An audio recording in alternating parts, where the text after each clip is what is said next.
Welcome to the Audit Bites podcast with your host, Robert Berry, where we talk about touchy auditing topics in bite-sized chunks. Whether you're just starting out in auditing or you're a seasoned professional, you'll find something of value here. Tell all of our fellow auditors. You can find us live on LinkedIn, YouTube, and your favorite podcasting platforms. Tune in and join us for a thought-provoking and informative look at the world of auditing.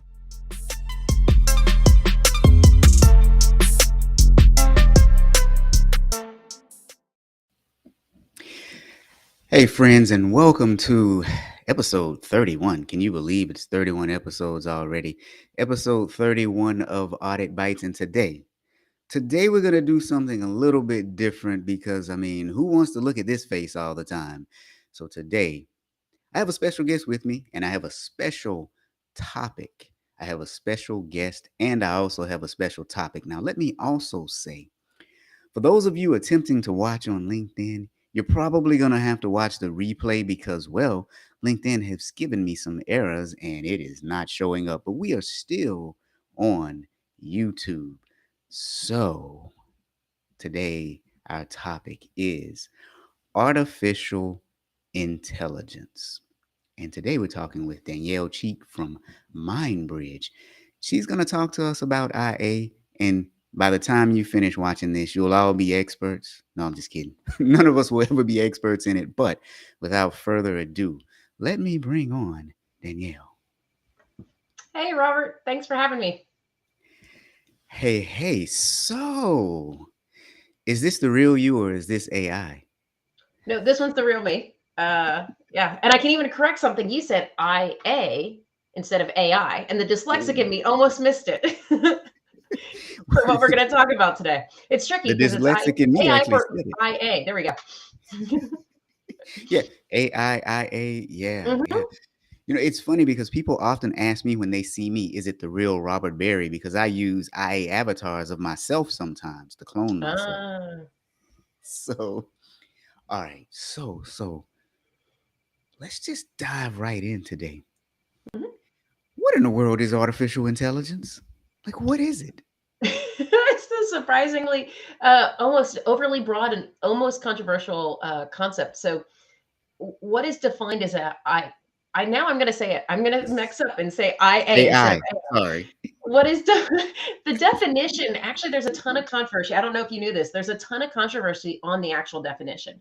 Right. I tend to go back to historic times because I like a little bit of history. I go into a lot of accounting history for things. And, people are usually worried about robot uprising and they don't realize how old the field of data science and computer science is.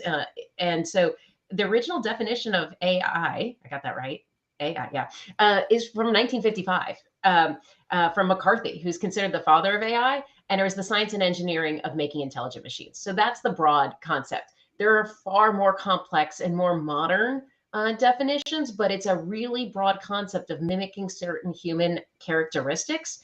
And these days, it's only very narrow scope, one-off pieces of a different component of human, the vision, the hearing, the ability to think in certain ways, the robotics type stuff.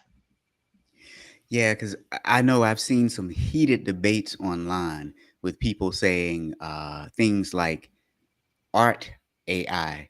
It's not Mhm. really AI. You're just stealing work from other people and just putting something else together. But I'm with you. I think that anything that's done from a computer that is artificial in some way, hence artificial Yeah. intelligence, is kind of AI. I don't think we need to have these nuanced conversations where we argue about what it is. Yeah. Definitionally, it's pretty broad in general these days. Now, I'm just telling the LinkedIn audience that LinkedIn is broken for me today and Oh, yeah. come to YouTube. I don't know how many will now at this point because LinkedIn is broken for me. But yeah, I think that AI is just anything that's artificial in nature. Um, so when it comes to auditors though, Mhm. should we be concerned with AI at all? Well, concern's again a really broad concept. I think the concern is depending on what you're concerned about. Yeah. I have concerns about being able to finish all the tasks that I need to get done, doing more with less. So from that regard, AI will be part of the solution because it helps you recognize the patterns. Should I be concerned of how do I have to think about how to do a step and how the risk profile of what I'm doing is changing using AI? And then how do I supervise that, or how do I change what others have done? So how do I change my response to others using AI? So that's I think the concern. The concern is in the fear of the change and that change management concept. The Yeah. fear and the concern of AI taking my job. I do not expect AI to take my job. I think most people out there probably realize the limitations of AI. It's really good at doing certain tasks very well, but it's really bad at making human level thought criteria decisions and deciding why something happened behind the scenes, digging in and doing that cognitive skills that we humans are good at. But it's not going to give me that stuff. The example I use. So if anybody's ever heard me lecture, this example is boring to you, but I think it drives home the point really well. Let's say we're doing some kind of machine learning to figure out what is an unusual amount per particular vendor payment, like the dollar amount of the outbound like check going out to a particular vendor. So for a landlord, let's say rent is normally $10,000 for that particular location, and the system finds a $20,000 one-off check, and it's double the usual amount, so it's unusual for that particular vendor. Right? That's an analysis we could do individually. It'd probably take a while through pivot tables and trying to figure out the number of standard deviations, all that stuff. So it's something we could do. It's something very easily approachable. Okay, so it gets flagged as different than everything else, right? Hmm. For the AI. But why is it different? You and Yeah. I would probably think, okay, first month rent, got it. Let's go look on the balance sheet to see if we see the deposit as an asset. Like that's going to be intuitive for us. Okay, maybe we can code a program to have the logic of built that in. Okay, then the next thought is if it's not first month, we'll probably go to December, right? That's Hmm. another unusual time that you're always worried about kind of cutoff concepts.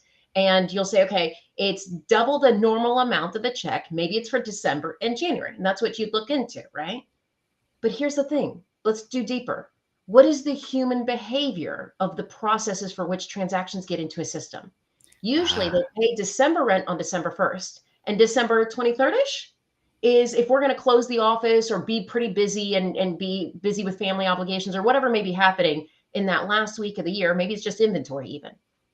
I'm going to prepay my January rent probably December 23rd ish. Why hmm. in the world would I ever have a double amount individual check at the beginning of December? That doesn't match the human behavior of the accounting processes that we know to exist within an organization.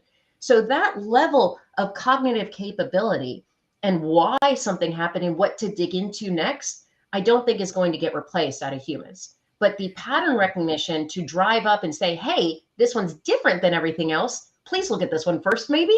That I think is what the going back to your word on concern, because I've really over explained your comment on concern. No, I'm that was concerned great. of did that get flagged correctly? And then do I do the right thing with it? And do I interpret it correctly? Yeah, that was great because I think you touched on a few points. So, a few days ago, I made a post on LinkedIn that made some people mad. Uh-oh. And said was AI will not replace people. People who know how to use AI will replace people. Yep. I've And heard that one. my goodness, it made some people upset. But LinkedIn News picked it up and ran with it, and it Hmm. just took off. And I think that's important to recognize that we can do a lot with artificial intelligence, but there's some decisioning that still needs a human, it still needs a human touch. It can't do everything. We can't do every single scenario and put it into some sort of artificial intelligence model. Now, we can try, but at some point, somebody will think up something new and different. Yeah, and you've touched on a really parking lot the controversy of that piece, but you've really touched on something interesting. The concept of what is knowable is where I really think that this comes back to. Right now, there's a wave of transparency expectations. That's why fraud TV shows and movies have become so popular. and docuseries. Like I love them too. And it's almost accounting and forensic accounting. My background's forensic accounting has become mainstream-ish and cool. When Ben Affleck portrays There you go. Yeah. it's got to be pretty mainstream, especially data analytics. But the a lot of the foundations of what is happening in capital markets right now is back to a foundation of expectation of transparency and what is knowable. And I think within our organizations, the digitization of the finance function. So everybody that's been doing RPA work or just making sure that their ERP is capturing all this different data has created that explosion of data. So the big hot topic used to be big data. How do you deal with the big data, all this data and all that digitization? What people haven't realized is when you have all that data, it's great. It's really great, but it's incredibly hard to analyze because there's so much volume there. And when somebody comes back in after you, with hindsight being always 2020 and the benefit of knowing what has happened in history, they can go find exactly what they're looking for. That data trail exists. But when you're living in the moment and you don't have the benefit of hindsight, what is knowable to you at this time? It's no longer the days that something is no longer knowable because somebody accidentally knocks a piece of paper off their desk or a file folder, it gets in the trash and gets taken out, and the trail never existed. The trails exist these days. And so that concept of what could possibly be knowable is so profoundly complex. And you, at the risk of, so I'll have to actually disclose, I'm also a professor as well. So I have a tendency to ramble on and maybe pontificate a little too much. So if you ever need me to pull back, just yell at me and I'll stop. But we categorize usually anomalies into three different categories of what is known and how different it is from each other. So there's the concept of known knowns. So those are things that I know to be different from everything else, rare and infrequent concepts. In the world of accounting, that's going to be your month-end close journal entries, your depreciation entries, that kind of stuff. Stuff you know to be rare and infrequent. Therefore, you put a lot of preventative controls because you know they're different than everything else and they need extra controls around them because they're different. They were used to them, but they're still different than everything else. Yeah. Then there's the unknown unknowns. So we know things to exist that are different than everything else, but we don't know when necessarily. So think of like a miscoding. We know miscodings happen. So we need to come up with a process to identify those. A lot of detective controls are built around those known unknowns. And a lot of people's current data analytics programs are sitting there trying to figure that out in that business intelligence concept. Then it's the unknown unknowns. That's where everybody finds those, like, I can't believe we didn't know about this. This is, oh my God, nothing. This is probably what your Friday podcast, Fraudster Friday stuff is all about. All that stuff that you never knew was lurking in that deep seedy depth of it.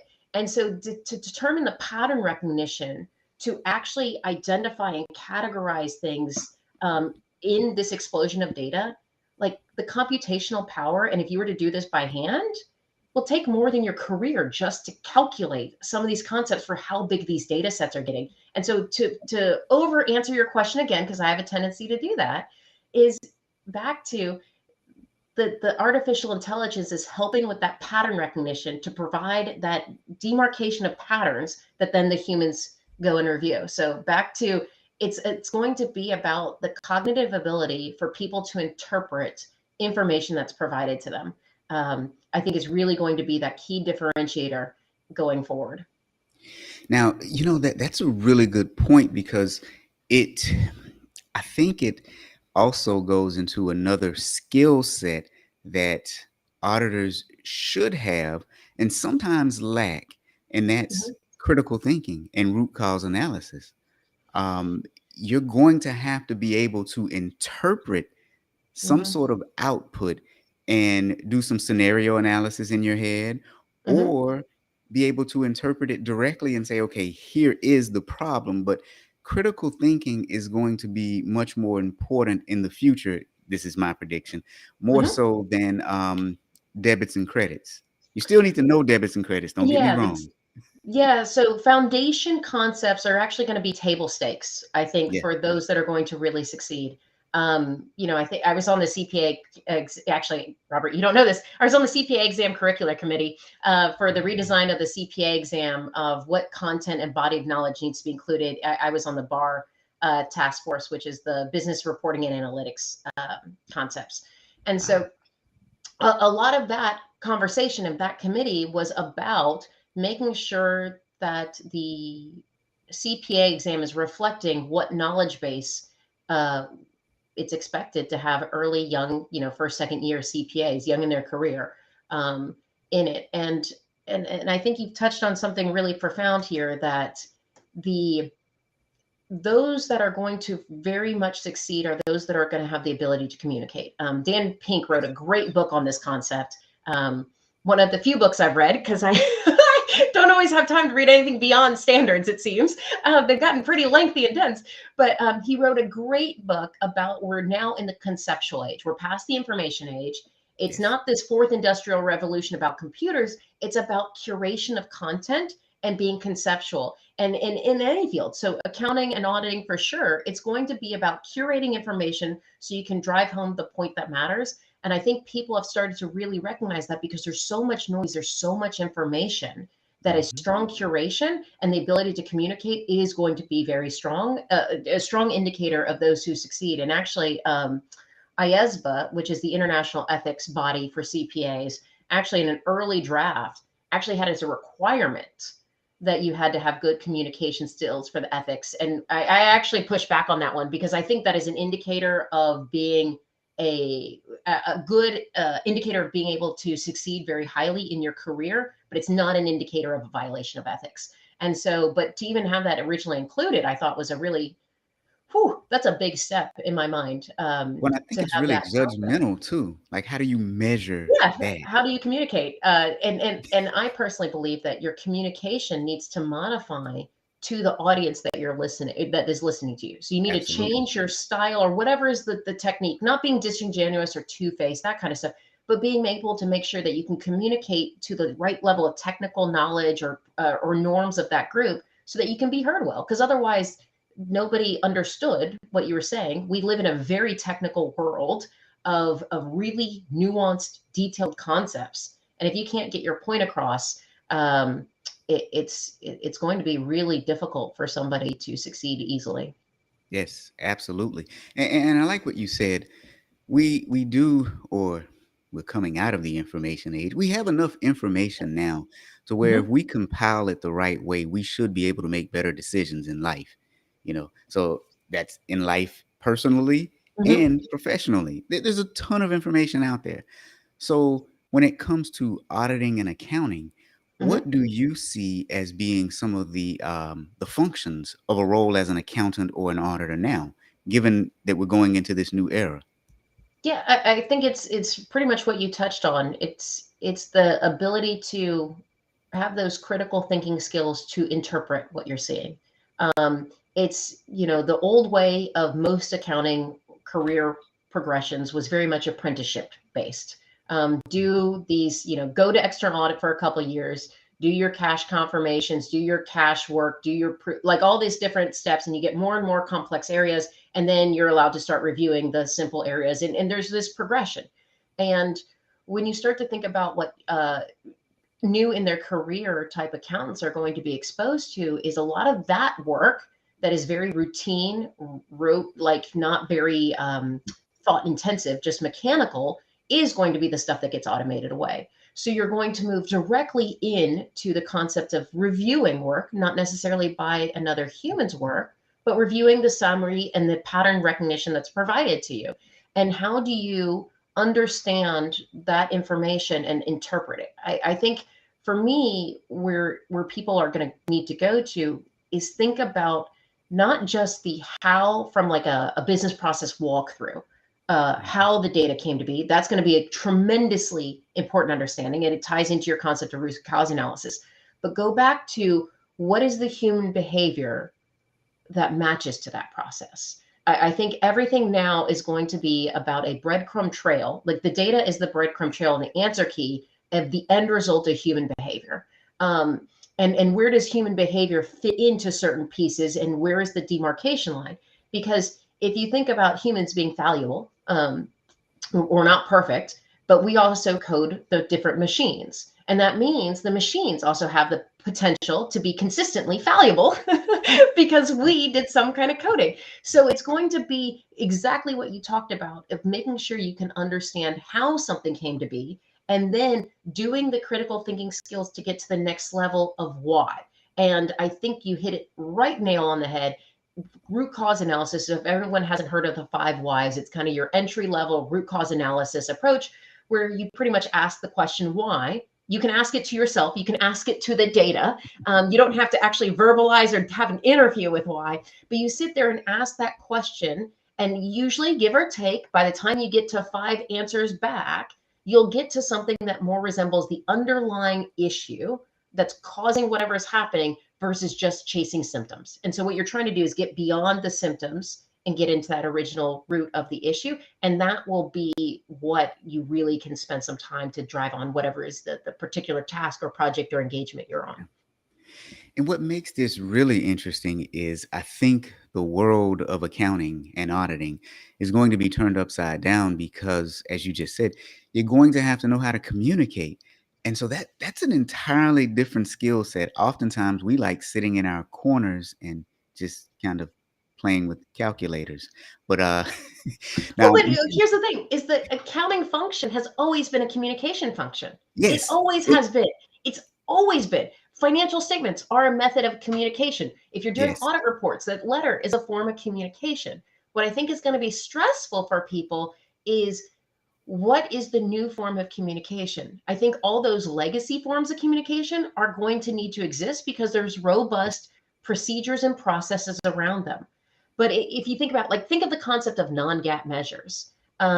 You're thinking about, okay, this is in effect a new way to communicate a different kind of information that the organization finds relevant. And it creates a whole host of other risks and unintended consequences potentially because sometimes those non-GAAP measures are more internally relevant to the day-to-day operations versus the formal, more GAAP measure focused, like actual financial statements, are the more comparable reporting out. And so I think it's going to be a very much how is going to be the complexity for many accountants to get used to. How we communicate is going to change, but we're never going to lose our foundation because it's such a highly regulated and consistent. We want the comparability. We want the trends to be consistent, not necessarily like consistent, like exact same ratios on things, but we want the same information and type of information being reported over time. And if you think about, okay, back to nerdy history lesson a little bit, when you go and do like archaeological digs and stuff like that, some of the most interesting information and where they gain the most information about become accounting records. And so, Yep. because of that, I think we actually have one of the oldest forms of communication that still exists today when you go back and dig out like Dead Sea Scrolls type stuff.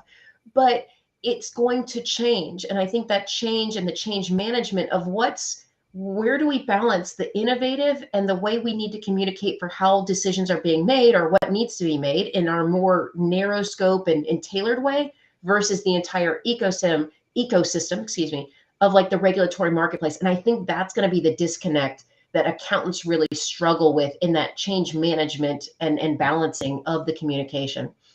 Yeah, I liken it to an IT person Hmm. trying to speak to a non-IT person. That's what I see coming for the accounting and auditing profession, where Hmm. there are two different languages, and the most Yep. successful people will be those who become bilingual. Yes. Yep. I agree. So now let's talk about MindBridge. Okay. And how does MindBridge help auditors using artificial intelligence? Mhm. So we are an organization that sits there and helps you do full population testing. So we have a series of tests. We call them control points that we bundle together into an ensemble AI package. And what it does is it tells you how different every single transaction is from each other. And what you do with that is pretty diverse. We have external audit customers, we have internal audit, we have controllers, CFOs, all those types of different organizations within the finance function in the financial industry. The concept really is based around if you have a transaction in a ledger and you know how different it is from every single thing else, what can you infer about either from a substantive or an inherent concept that is different, or even a control perspective. So let's think about let's use an example because I think it's best explained in an example. So if you have a very robust AR function within your organization, let's pretend you're manufacturing, and even in will call, you still run everything through AR. It just sits in AR for almost no time at all, kind of thing, but it still touches AR. So a new way to think about looking at risks, in particularly bypassing a controls risk concepts, is looking at the transaction structures, monetary flows, and how different it is from every single thing else. If all the transactions are structured revenue to AR, AR to cash, and you have a transaction that goes from revenue directly to cash, that is not a violation of accounting logic, but it is a violation of what should be normal for those business processes of that organization. And so what's really hard to catch that is, let's say we're doing some internal audit tests or external audit tests to try to find those things. Where are you going to find it right now? You're not going to find it in any AR work because it doesn't exist in the AR work. Yeah. I doubt you're going to find it in cash based on like some kind of cash testing, because most people are usually focused on some kind of concept of, does the cash exist? They're most worried about the cash actually being there because that's the biggest risk within cash. How it came to be in cash, lesser risk as compared to the primary risk. So then it's in AR, in revenue is where we have a chance of catching it. And most people's revenue testing is, especially after the new revenue recognitions with the 5 steps under ASC 606, is not really focused on how did it come to be via AR versus cash. It's usually about some kind of recognition criteria, some kind of nuance. It's not about how did it come to be necessarily into that ledger. And so, but if you know you have that really robust AR function, knowing that you had something completely bypass that process, that means you have a risk of an override or a bypass of controls. And that kind of information is what you can start to ascertain from full population testing, not just all the kind of automation of certain substantive procedures. And so it's a new way to think about when we run so many weak tests. This is a weak indicator. So like things that are good tests, everything is good, but it will when you add them all together, you'll start to find what is most different from everything else, and be able to hopefully do something interesting and rethink your approaches and fit into your current,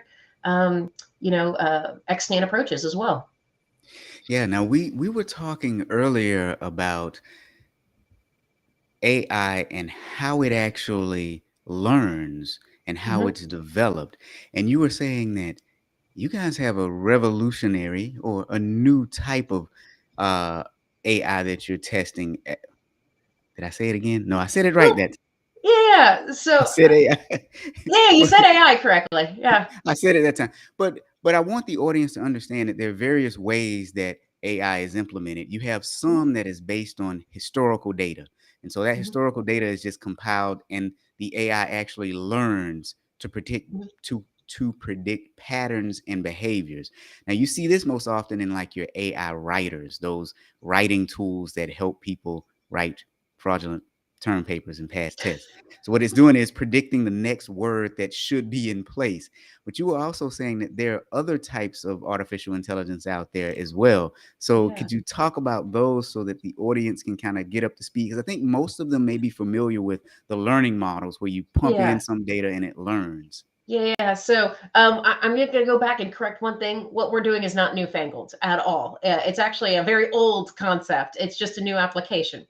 So Ah, there's I'm going to use some technical data analytics terms and data science terms, but I'm going to promise I'll explain everything. So bear with me on the terms, but and I'll use a let me use an example. I love using examples. So everybody knows how terrible the term unqualified opinion is, right? Because the old audit term of unqualified opinion, everybody that's normal human beings thought that meant that the person issuing that opinion was not qualified to issue that opinion versus as an opinion without a qualifier. So right. in the world of data science, there's actually 2 different main buckets of what's called machine learning. So machine learning is one of the types of AI. It's where obviously a machine learns and can give you help with pattern recognition. So there's 2 different flavors. One is called supervised machine learning. And that's one that everybody perceives to be like, oh, it's good. The humans are supervising it. But what actually it is it's the inbound is where the human supervision happens. So to overly simplify, what happens in a supervised machine learning is exactly what you talked about. You provide a data set that has some kind of categorical filter or categorical label associated with it. So the can we discern all the cats in the picture? So we give it 1,000 cat pictures and that we've human identified as cat pictures. And then somehow the machine has a way to determine, okay, it has a certain level of pointy ears with this amount of discretion, and then that's probably a cat, or the eye is this much distance from the ear. And it picks up on these patterns. And then it will be able to predict the next time it sees a cat because it sees these features and said within a certain amount of certainty, um, the eye distance and the ear point, it makes sense. Okay. That kind of machine learning has the risks of all the human bias in anything that's been trained to it or any past trends. So that's really great types of AI for in machine learning for predicting future outcomes, just like you said. So like fraudulent credit card charges. That's great because you don't have the data of the next credit card charge when you're analyzing the rest. What the approach we take is something called unsupervised machine learning. And everybody always freaks out at the name unsupervised. It sounds like nobody's minding the shop and nobody's watching the computers. But really, it's actually that there's no human bias being provided on the inbound data. So the supervision versus unsupervised is all based on inbound data sets.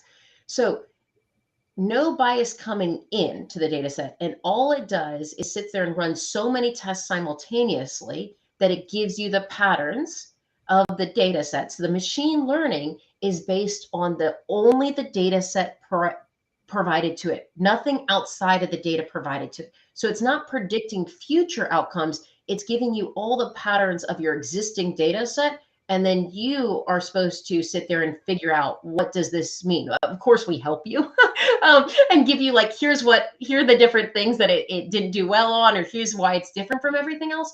But that interpretation is kind of the responsibility of the human, and where we shouldn't take over the human experience.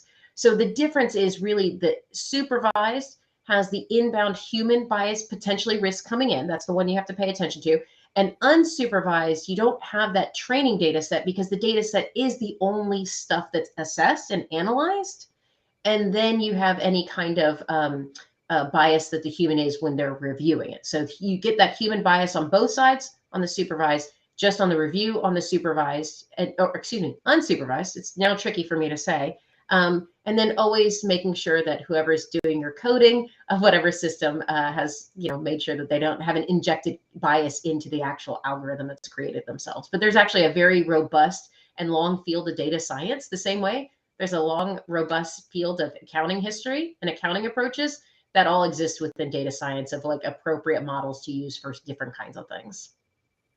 Yeah, and I think that's an important distinction for auditors, whether internal or external, to understand, because we're not going to be looking at the actual models themselves. That's what the data scientists do. However, the controls outside of the models are things that I think auditors should be concerned with.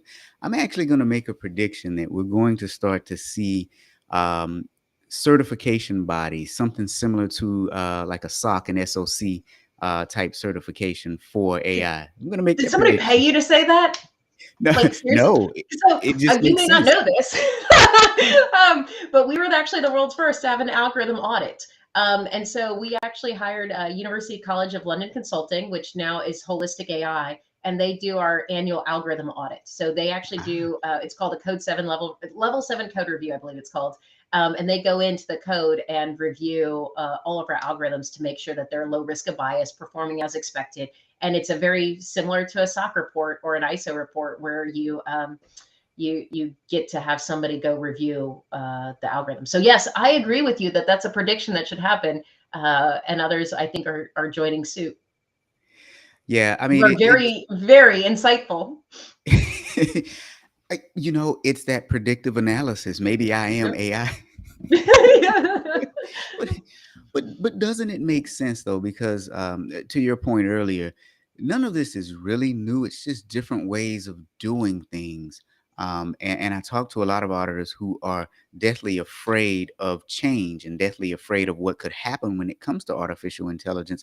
But I think it's the same things that we should be talking about. It's the input, it's the processing that happens, then it's the output. Then it's the interpretation of the output. It's, I'm I'm a country boy from Alabama, so I keep things like really, really simple. And I think when you do that, everything kind of makes sense. I think you can audit anything if it just makes sense. Now, unfortunately, my LinkedIn audience got abandoned today, and some of them came over to YouTube. Sono is here, and she's just saying hey to us.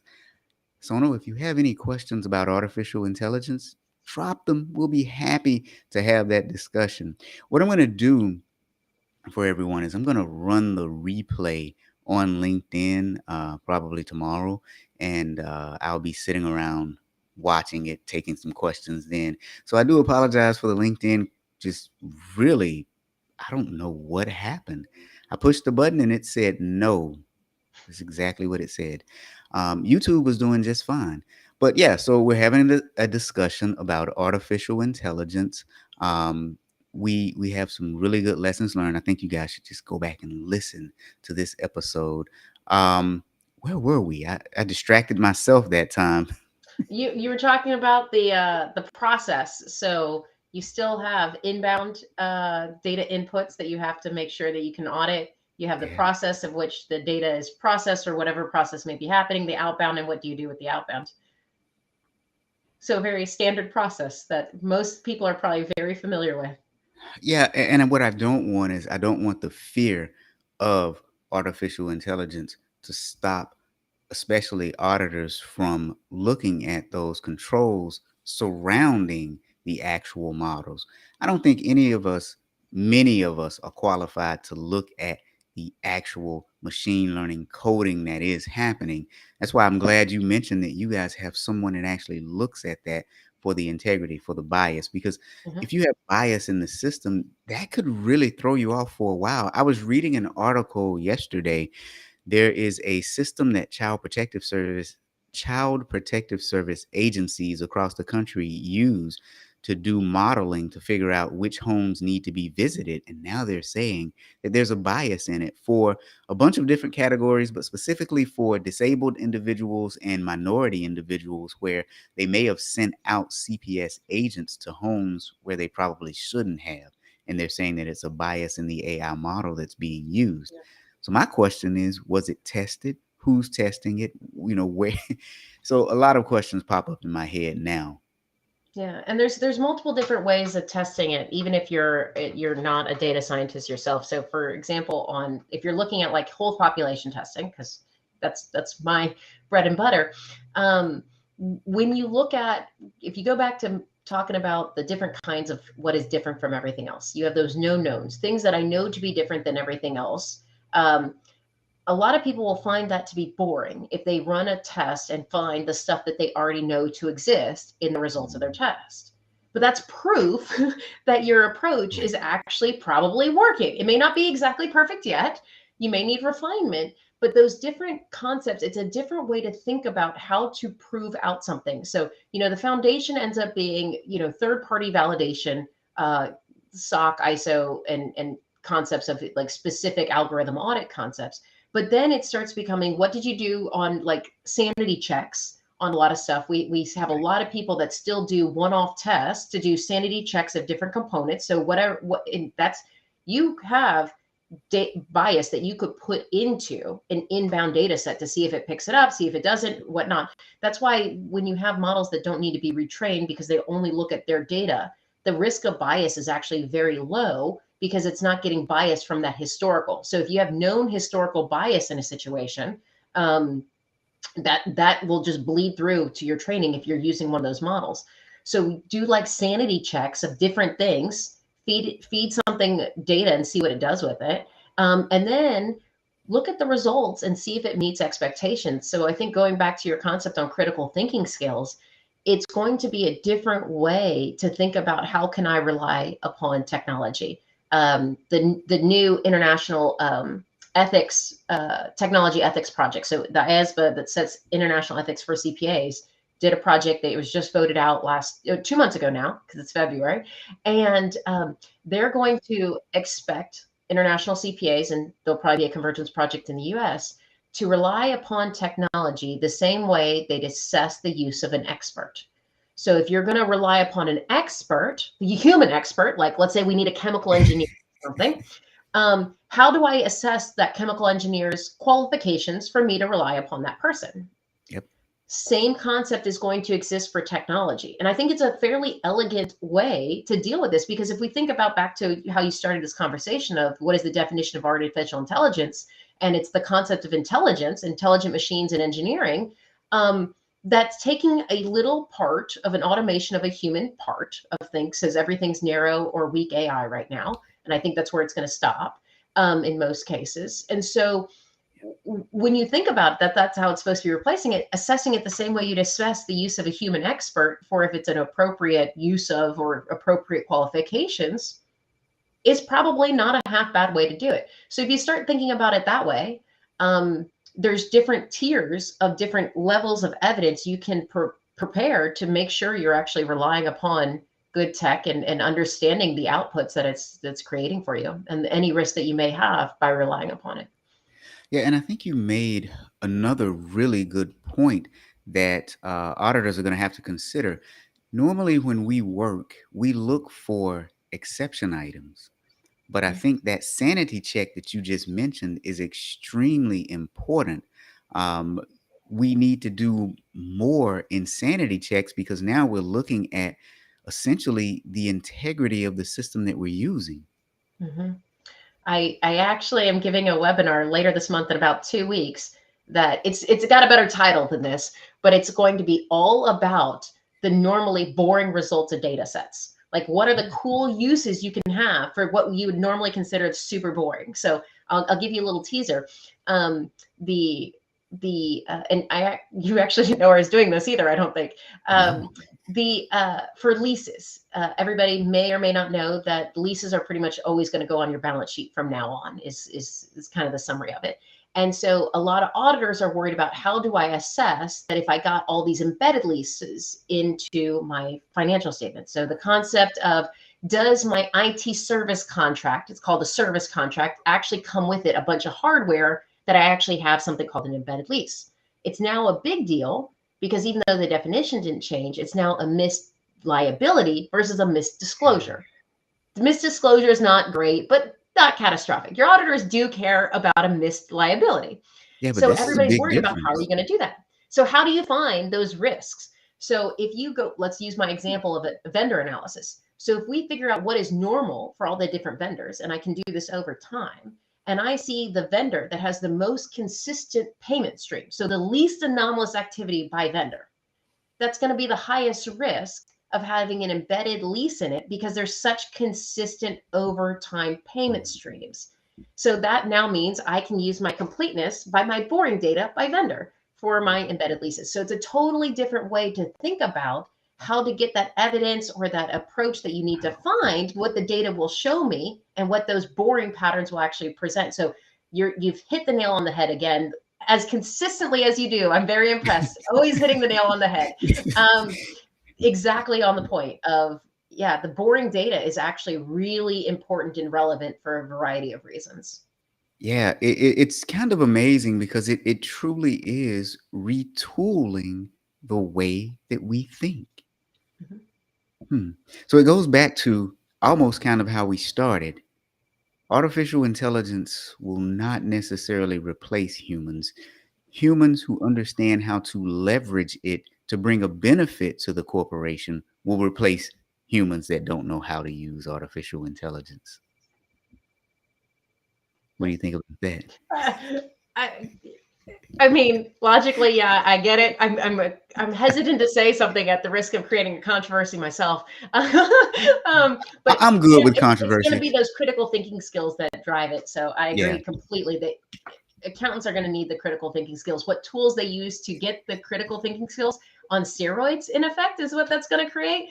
Yeah. I'll leave it to everybody to decide what that tool is going to be. And let me just say, sometimes I like to poke the bear because I mentioned That's earlier I okay. posted this thing on LinkedIn, and realistically, will some jobs be lost? Of course. I mean, it's what happens when new technologies are introduced. That's just the way it is. Ooh. Now, this actually is a really good question. Will companies invest more in training their staff to understand the capabilities of AI to collaborate with it effectively? Hmm. I would say yes. I thought the question was going to have a more than the actual tech itself component to it. But I actually foresee that in some cases the tech is going to be the cheap part, and the Yeah. how to use it and how to retool your processes or how to rethink about the data and the human capital perspective will be the harder part, and the more costly from an opportunity cost perspective for many organizations. The tech out there, some tech may be perceived as expensive to a lot of people, but if you compare what it would take to have a human redo all that work, it's actually relatively cheap. Storage costs are pretty cheap these days.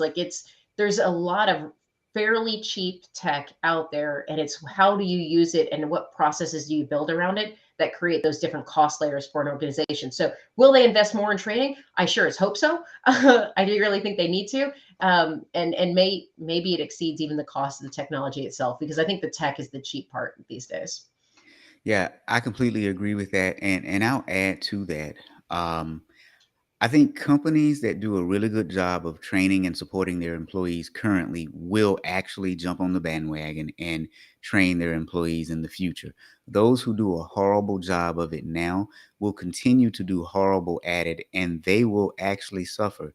I think you'll see a lot of companies fall because they lose their competitive advantage. I think I think AI, sorry. I think AI AI brings a lot of opportunities with it. There are a lot of risks, but there are a lot of Yeah. opportunities. And those opportunities give you the chance to really have a good competitive advantage in the marketplace. And so again, companies that do well with it now will continue. Those who don't will start to, well, fold. Yeah, I think it's going to be, to me, the competition for talent is what's so top of mind for a lot of people. The investment in training is, I think, what you need for a holistic organizational, like solid deployment and use of technology. Mhm. As people, there's an entire, hype cycle and an approach of where people usually accept technology within their processes, because it Yeah. is pretty disruptive in certain cases. Sometimes you can plug something in very easily and it automates a certain piece of it and goes well. But I think from the human aspect, the the ability to keep your staff upskilled and trained, continuously allow them to be working at the kind of cutting edge of their fields, without going to the point of change crazy. Change Mhm. management and change balancing, and preparing for those pitfalls, because everybody knows, or hopefully everybody knows, when you have a change there's always this trough of disillusionment or this pain point. And Always. managing change management is about actually managing expectations so that down piece is not so bad. It's a little blip, everybody knows it's coming. We're like, was that our blip, or we have a bigger one coming? And Right. so if you can kind of get your employees on these kind of continuous improvement cycles, and keeping up with things, and yet not having them overly stressed out about it, it's actually going to improve retention. People are going to feel valued. They know what their role within an organization is. They know how they provide value, and those kinds of concepts, when they're enabled by technology to do their best in capability of their job that maybe they haven't been able to do in the past because of the lacking of technology. And anytime you reduce staff turnover, it's extremely costly to have staff turnover. And everybody knows the hot market it is for accountants and how hard it is to keep many accountants right now. So, yeah, I agree with you on that, with a slight twist to it.